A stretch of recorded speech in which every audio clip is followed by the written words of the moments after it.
আমি শেখ হাসিনাকে বলবো, খুনি হাসিনাকে বলবো, বাংলাদেশের আর কোন জনগণের বুকে আপনি গুলি চালাবেন না।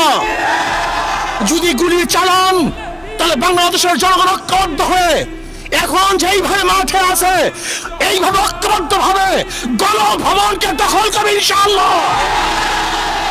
প্রিয় ভাইরা আমার, আমরা ছাত্রদের ন্যায্য দাবির সাথে ইসলামী আন্দোলন আগের থেকেও ছিল, এখনো আছে, আগামীও থাকবে ইনশাআল্লাহ।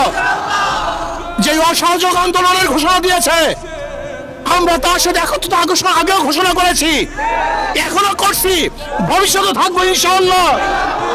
কাজী আসন কোন ব্যক্তির, কোন গোষ্ঠীর এই আন্দোলন নয়, কোন ব্যক্তি, কোন গোষ্ঠীর আন্দোলন নয়।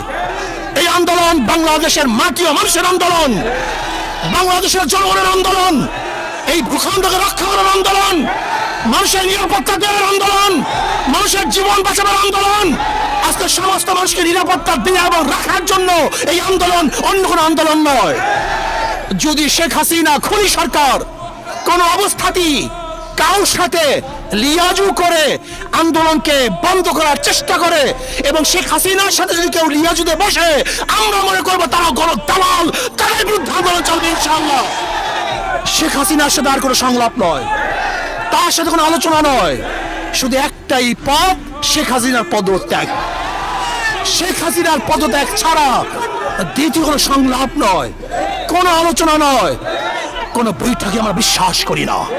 শুধু বৈঠক একটাই হবে, আমরা শুধু জানবো যে শেখ হাসিনা অমুক দিন গদি ছাড়ছে, এই শোনার অপেক্ষা আছি। যতক্ষণ পর্যন্ত এই সংবাদ আমাদের কানে না আসবে ততদিন পর্যন্ত আন্দোলন চলতে থাকবে ইনশাআল্লাহ।